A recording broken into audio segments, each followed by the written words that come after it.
There have been very few times in the history of Starcraft 2 where someone has such an incredible god-tier performance that it actually defines the metagame for years to come.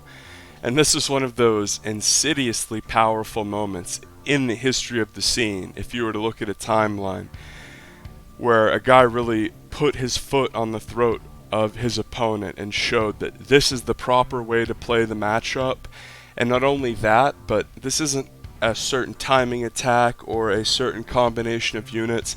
This is literally bread and butter core mechanics of how to control the units themselves and what they are actually capable of. At its core, it is one of the most compelling and exciting things about the early days of StarCraft 2.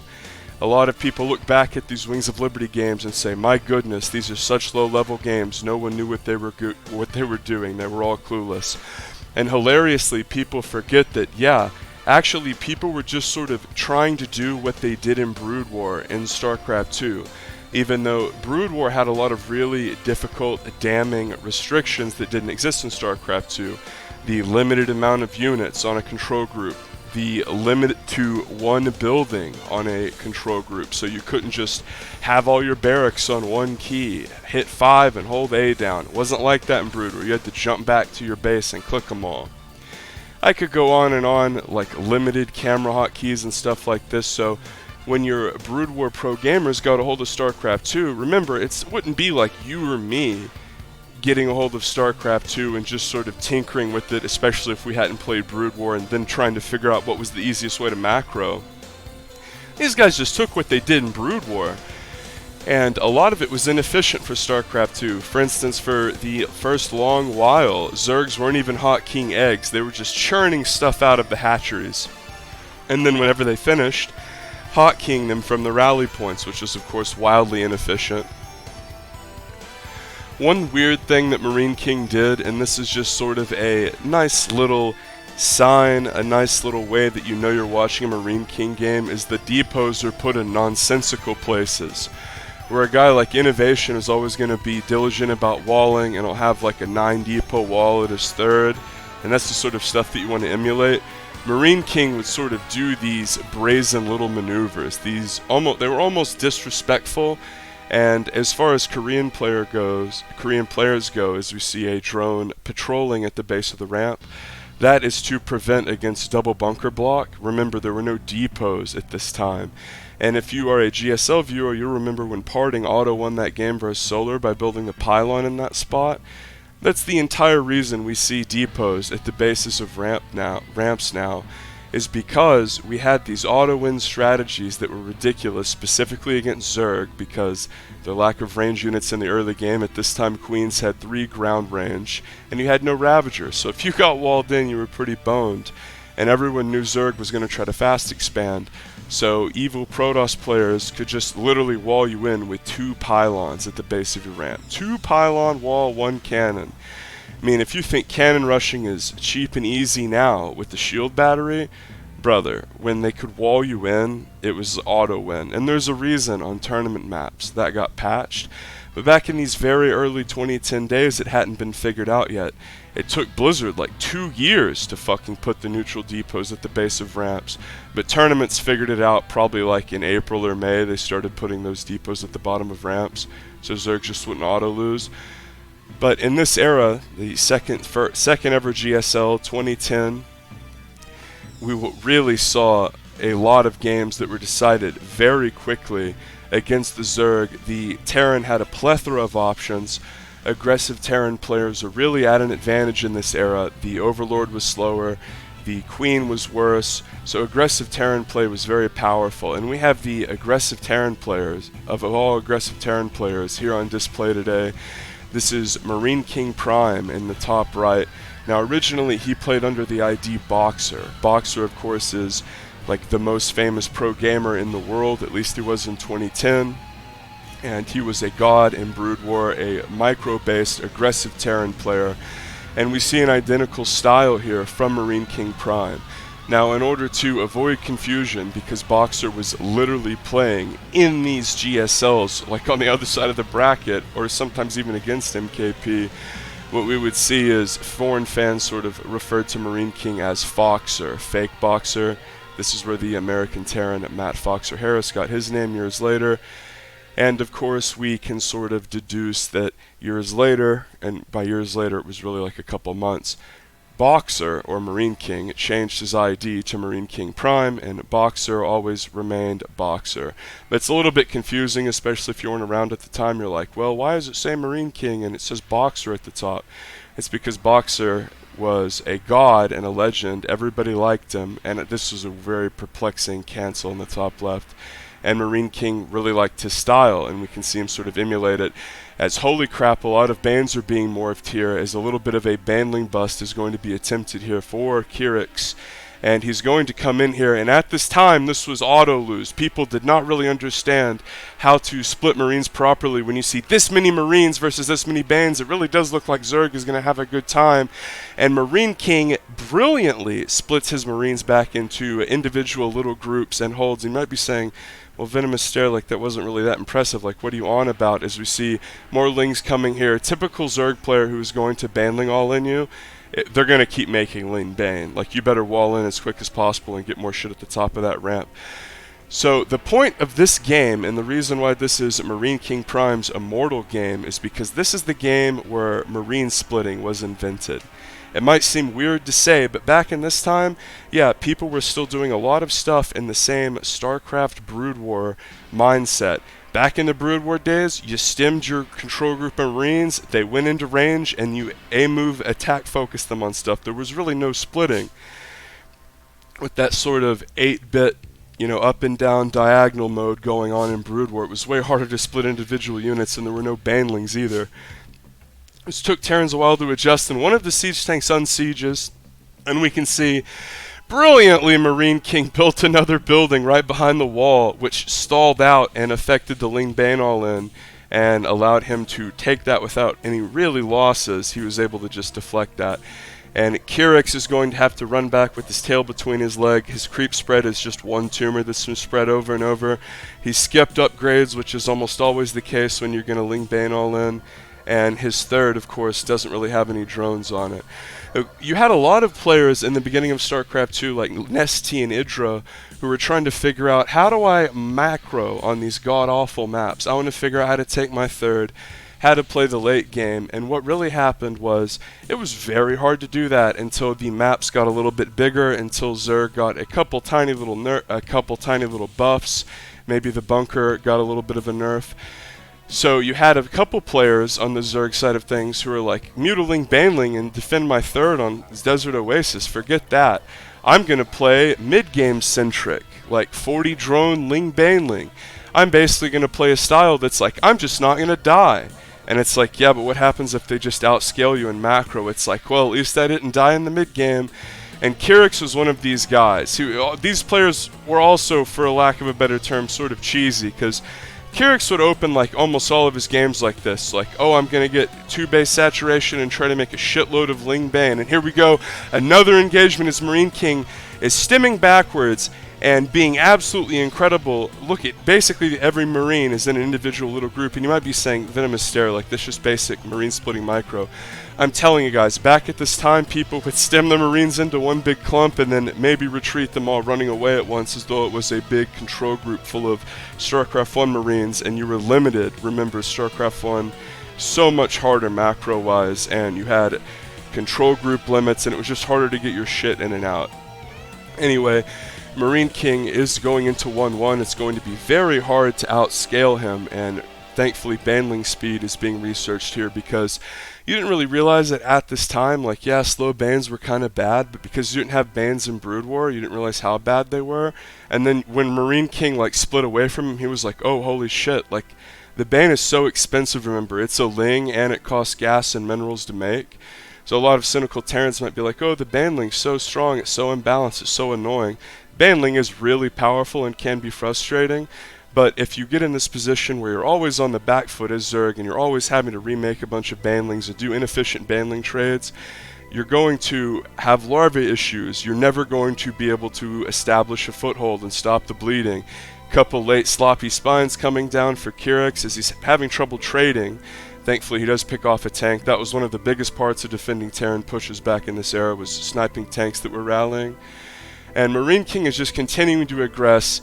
Remember, he does not really have the traditional hefty medevac style force that we think of. This is a mid-game focused, crack the third type push, and because of his upgrade advantage, he's just going to trade sickeningly well with Kyrix. And remember, Kyrix, like many Zergs, didn't really make a lot of queens. The queen was way worse. It's not like now where it's like you make 5 queens and you're defended against a lot of stuff and they can shoot medevacs. No, the queen was like a spellcaster basically. It wasn't good at all. Queen being buffed in summer of 2012 was probably the biggest patch in the game's history, and Marine King just decimating overlords.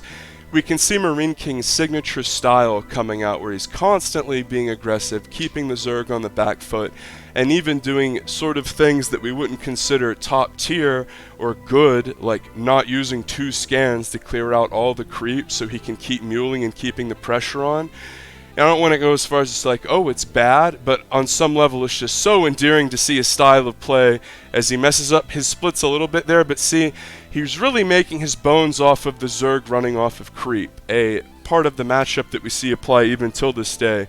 You pressure the creep, the Zerg attacks you, you sort of say, okay, you're going to keep attacking off of creep, you think you have enough, and in this time, how the hell was Kyrix supposed to know if he had enough or if he didn't? No one else really split at the time. You've got to understand, folks, as Marine King has been attacking for 8 straight minutes, I can't constantly scream and commentate this. He's constantly keeping the pressure on. It's Shakuras, it's small, and there are only a few Banes. He's going to stim. If he can kill these Banes, he's going to do some real damage. And Kyrix does clean it up. You have to understand the TVZ metagame at the time was the Terran would charge up, get a few tanks, and do a push. And if you wiped the push, or the push killed the third and then you wiped it, regardless, the Terran was going to be sitting at home remaking factory units, making more Marines. Remember, the medevac boost and the Widow Mine didn't exist at this time. This was early Wings of Liberty. So it was harder for the Terran to do parade-style pushes like we see in this game, because really the siege tank is more of a, okay, I've got my whole big army, I'm going to position slow, whereas the Widow Mine is all about being aggressive and in your face. If you watch the Innovation series I'm doing on my channel, the Venomous Classic series, the Innovation-a-thon, at his peak, where Terran players really understood the aggressive mindset and the macro mindset.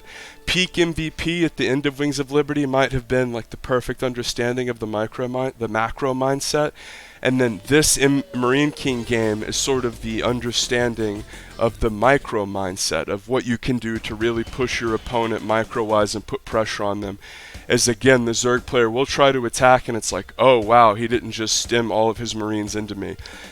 And it can't really be overstated in a game like this. This is practiced so much, and all the players, because they dedicate their lives to it and are no-lifing this game and getting ready for the tournament, and rightfully so, the idea that you could just be completely surprised by a core mechanic of the Marine, the unit that's you're pretty much going to face in every game, because it's just the bread and butter of Terran. You know how the Marine can micro on a basic level. It would be like on the if you were playing Starcraft 2 now and a guy made his Marines fly. It's like that level of absurd, like the flying SCV in Brood War. It's almost like, how is he microing in this way where none of my Banes are connecting like they should? Because Kyrix was a mid-game focused guy. He wasn't a Mutiling Baneling player. Notice his Spire was late, and it was like a begrudging after Ling Bane all in Spire.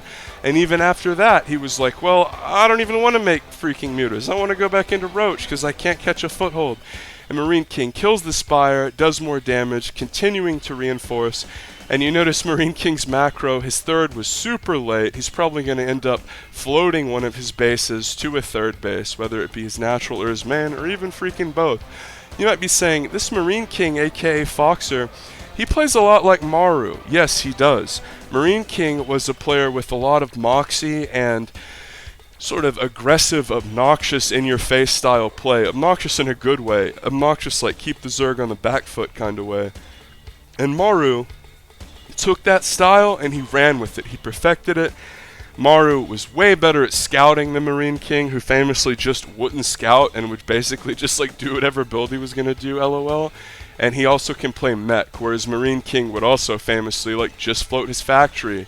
And in this game we did see tanks, but it got to a point after Marine King was established, like in 2012, and he had made a couple GSL finals, where he would just like float his fact as soon as it was done making a reactor for his starport. Beautiful stuff. And notice he's hiding on the backdoor rocks of that obnoxious Yakuras Plateau backdoor. Marine King was so special because he really showed all of us Gold League Wings of Liberty players who had just picked up the game, this is an incredible micro maneuver, and you can win in this way. Even though macro is the more solid way to win, it's sort of like your coach that tells you, you gotta master the fundamentals, son. Like, you know, if Artosis and Idro were Tim Duncan, then Marine King was a guy like Starbury or Mello that was all about, like, look at the flashy shit I can do. And if you were bad at the game and struggling with macro, like almost all of us were at the time, even a lot of the pro gamers seemingly, it was like, well, holy shit, did you see what Marine King can do with Marines? Like, there's a reason his ID was Marine King. He was absolutely sick. And I'll say, because it's so worth pointing out, to the Legacy of the Void fan, it's like, oh, big deal, like, these aren't even that good of a splits, the Zerg's running off of creep. Like, at this time, so many Terrans would just die to this Keurig style, where it's like, he has as many roaches as you have Marines, and he's running speed banes at you. Like, they would just fight and die. There was no medevac boost. That's another thing, where, like, and if they have any amount of mutas out, it becomes a thing where you can get caught very easily and lose your whole army. It's not like now where you can constantly push and pressure his Terran and get away scot-free. Honestly think, even though the medevac boost was incredible for guys like Innovation and was an absolute masterclass in terms of a unit that they could use to defile and decimate opposing players with their multitask and drop, it almost made it where it was a little bit too risk-free. A good player was never going to lose the speed-boosted medevacs, you know, unless he just randomly did it when his opponent had 10, 15 mutas out on Daybreak in the rubber match of the finals, right? LOL. But back in this time, there was more of a back and forth in terms of the Terran would mass. Okay, here comes the push. Can the Zerg deduce what's coming and make the correct amount of stuff? Okay, is the Terran going to punch out creep? How much creep is there? Where is he going to set up? Then the engagement, and then it was like pretty much one side or the other would win, and then the Terran won. It was like the Zerg is going to take damage. Would it be game ending? What is he going to remax on? How's his macro? And if the Terran push got crushed, it was like, well, are the mutas going to do counter damage? Is the third going to get cancelled? And the Terran is now going to start rebuilding factory units for the counter push. This game doesn't really look so much like that. It's really like, bio's attacking me. Bio's attacking me. There's more bio and, oh, there's a drop. Oh, there's more bio at my base. Why won't my Banes fucking kill this army? Like, is it upgrades? It has to be upgrades. Let me make more Banes. Why won't his army die? I've never seen anyone micro like that. You have to consider, folks, if you have the best RTS players in the entire world playing this game for 12 hours a day, I'm not talking now when it's like a lot of the pro gamers have been playing it for years and it's old hat and everyone knows what's going on. This was back in the time when this was like god tier shit. This was the top viewed game on Twitch TV. This was like the most popular game on freaking YouTube Gaming, which is crazy. That and like Black Ops 1, of course. But what's interesting is in this era, everyone's doing their best to learn and develop new stuff, and there's a ton of money on the line, and even if you master something and become the best at it for a short amount of time, you can define that and almost have your own part in the history of the game carved out. And the point being is that Marine King figured this out, this marine splitting micro, and this was the first time in a LAN game where this was shown off, and then people were able to be like, well, I guess if I play Terran, I'm going to have to learn how to do that, because that is just going to be essential.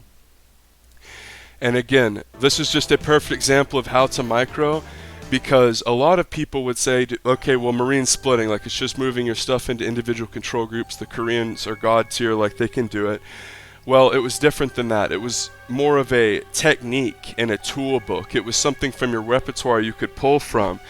If you had never done a micro trick before, you don't know when to do that versus your old micro trick of stutter stepping. And right there, We saw Banes coming off creep. Marine King didn't just make a bunch of little groups and split like crazy, show off his splitting. No, he just did your basic stem, A move, run, stutter stepping back, because it was Banes coming off creep. He didn't need to split. So it wasn't just the act of splitting, like the verb, the trick itself. It was knowing when to do it and how good he was at it. You have to understand that even the high-level Terran players, especially the high-level foreign Terran players, this was just like fucking blow your doors off, god tier shit. Something that we see all the way up until Legacy of the Void over 10 years later. This is the defining micro tactic of this matchup. When people say Starcraft 2 micro, oftentimes this is what people think of. Flashy marine splitting, very interesting, high DPS, high risk stuff that if the Terran screws up and the Zerg gets his Bane hits, Terran army's dead. The Terran does it properly, Zerg loses all those Banes, like we've been seeing all game. Marine King, I mean, if you look at his side of the map, doesn't have a main or his natural CC. He just straight floated them. He wasn't macroing properly. He wasn't mining as efficiently as he should have been. He could have punched out all the scan with 2 tumors, and believe me, Kyrix wouldn't have made another queen, because the fact that the queen was worse meant that if you killed the Zerg creep and pushed in and killed a few creep queens, they really weren't going to be making a lot of those extra suckers, because it really felt like with the way that the maps were, the Zerg was going to have a hard time coming back. And in that instance, what would really happen was Zerg would say, well, what corner do I have to cut? And because the queen was way worse, it would be like, alright, I'm going to cut my queen. So this was Marine King's Immortal game. This is when he showed people how to do marine splitting, that it wasn't StarCraft 1, that the Marines were more responsive and a better unit. So I hope you enjoyed that. We are going to be doing a very exciting Nestea-centric bridge episode in the same way that Fruit Dealer, the first great Korean Zerg, was the bridge between the Season 1 of 2 of the Gregathon. This video, this MKP video, along with the upcoming Nestea video, will be the bridge between Seasons 2 and 3. Subscribe, bell notification, favorite, say easy.